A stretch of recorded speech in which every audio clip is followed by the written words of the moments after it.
Welcome to High Infidelity, the best cheating videos on YouTube. If you enjoy this content, remember to subscribe and turn on notifications. Now let's get into the video. My wife refused me all year. Found out she cheated and got an STD. So there's a little background. My wife, 31 female, and I have been married for 3 years and have been together for 5 years. The last 2 years have been very difficult for her, and me, as she completed a master's degree in a highly competitive program. The program's last year was last year, and it really pushed her. We didn't spend much time in the bedroom at those periods since she was either studying or in class. She completed her master's degree in June of last year. I expected things to start up in the bedroom when it was finished, but they haven't. She still turned me down all the time, despite the fact that she was stressed about finding work.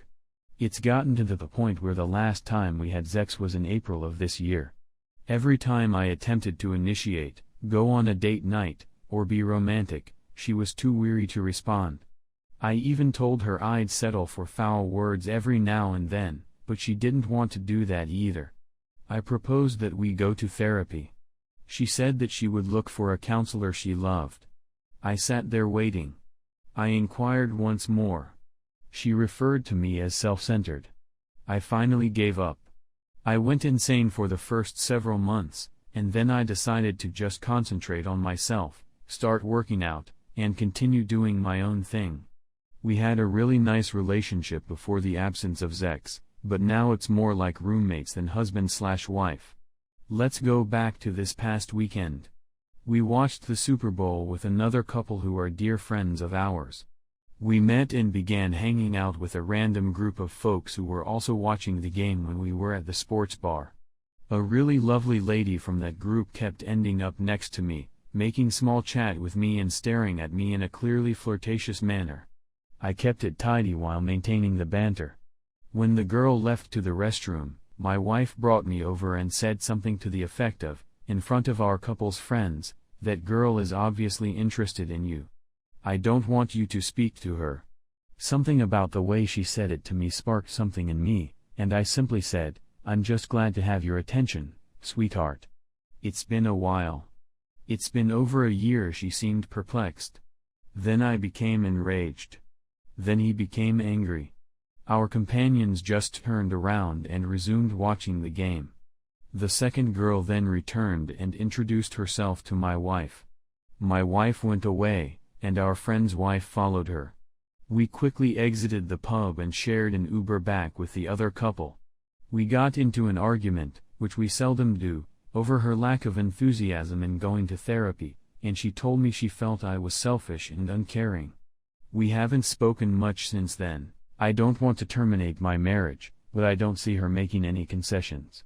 Before I file for divorce, I'd want to know if there is anything we can do to rescue the situation. Update 1. On the Saturday after my first article, I attempted to chat to her about what I thought was lacking in our relationship. This did not go as planned. The next Saturday, I went out and got an apartment with a lease that began on March 1st. I returned home and informed her that I would be leaving. I said that I had no idea what was going on with her and that since she refused to do something about it, I desired a divorce. I loved her, but I couldn't continue to live as a prisoner.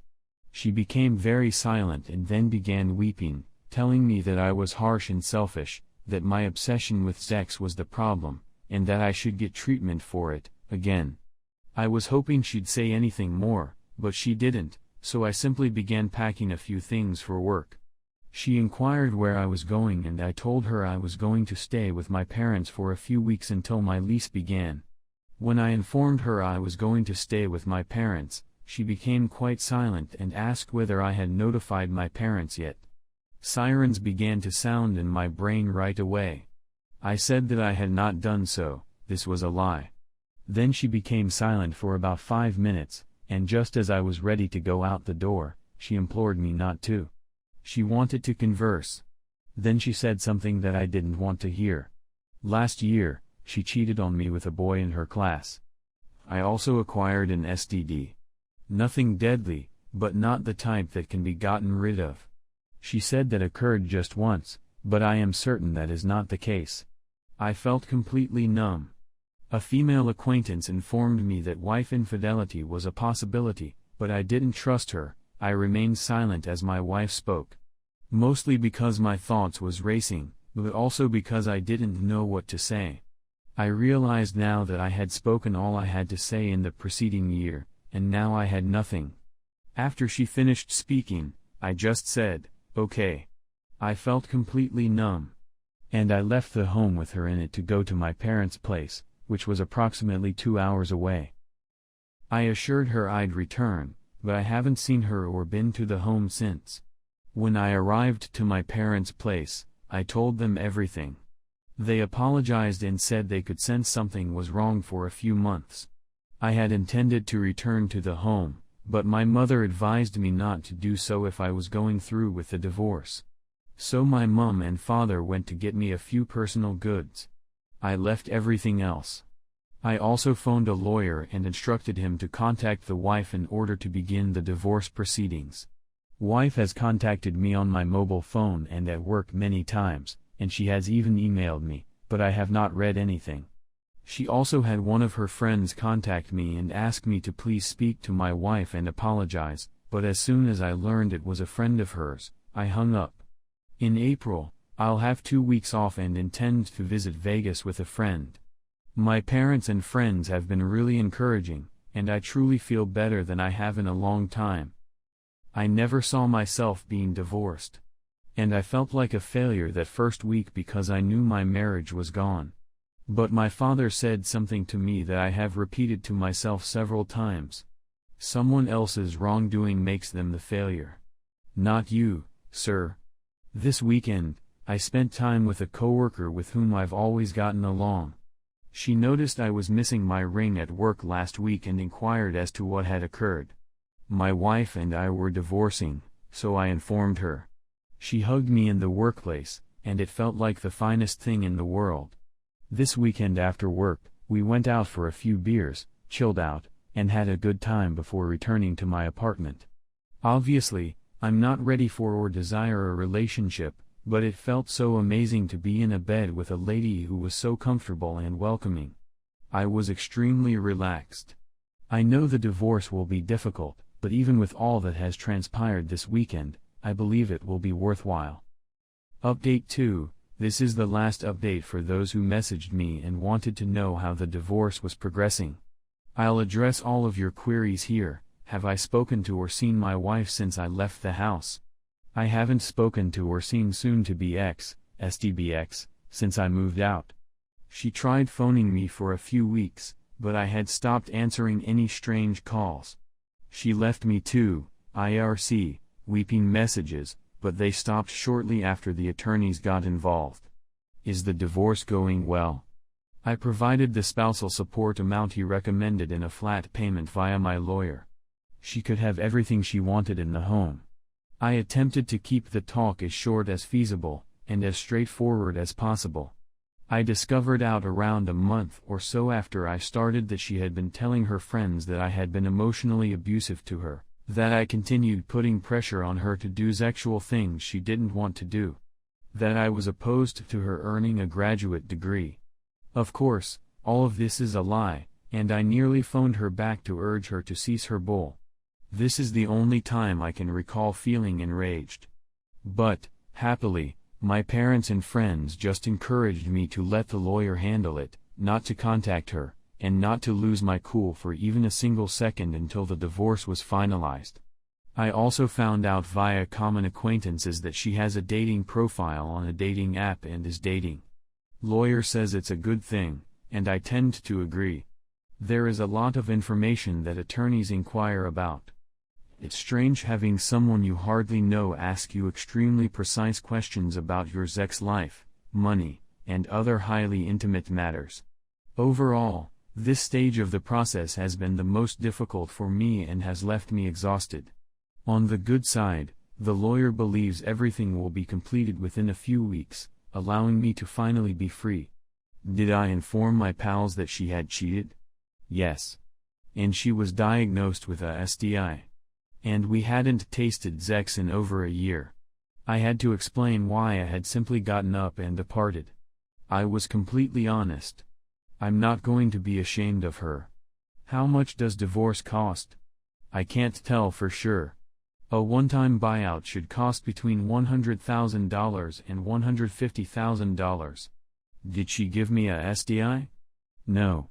I got myself examined once shortly after she informed me and again after then, and I'm okay. Is it likely that I will remarry? A resounding no. For me, the previous 3 years have been emotionally taxing and suffocating. Every marital cliché I'd heard before getting married has come true. My wife deserved it. In addition, she did not hold herself responsible in the marriage. She continuously reminded me of my obligations and her rights. She blamed me for everything horrible that occurred to us. And she insisted on her emotions becoming my facts. Worse, she would easily transfer her errors and shame onto me and force me to bear them instead of dealing with them as an adult. And I notice it wherever I look. I was taught to think that husband and wife were partners in everything, each other's responsibility, but when I look around, all I see is the message that women are overburdened and that males are the issue. That women do not need males. That if a woman is dissatisfied in her marriage, it is the responsibility of the guy. And maybe she can do better. I see it in the marriages of several of my friends. My friends' wives constantly show disdain for their husbands. And I felt the same way about SDBX. My mother once told me that women nowadays compete more than they collaborate, or something along those lines, and I can see it 100% of the time when I look at my friends and their marriages, as well as mine. Most of my friends have children and feel imprisoned. I understand now that I was already really happy before I met my wife. I didn't have a single desire. My company was doing well, and I was having a good time. I married because I felt it would improve my life and make me happy. That we would merge the greatest elements of our life for our mutual benefit, so that our future children would have the security of 2 committed and amazing parents. But now I see that after we married, I essentially started financing her life. She expected me to do what she wanted and to let her do what she wanted. She benefited from a better life, whereas all I received were responsibilities. That's the most truthful way I can describe it. According to the Bible, it is preferable for a man to live alone on a roof corner than in a home with a quarrelsome lady. I concur.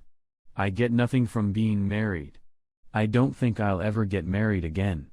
Do I yearn for her? No. For me, closeness and trust are essential components of attachment, common, I think. And comfort. I didn't have either of them with her. I had the opposite. I was feeling inadequate. She continued moving like though I was continually attempting to strike a target. I'd never felt that way in my life until she came into my life. And a part of me knew she liked it that way. So that the emphasis would be on me rather than on her. That isn't love. That is awful. So, no, I'm not missing her. Now I feel like a better guy. Is it true that I'm still dating a coworker? We haven't shared a bed in a few weeks. But we continue to hang out. And I like it. I'd say we're pals.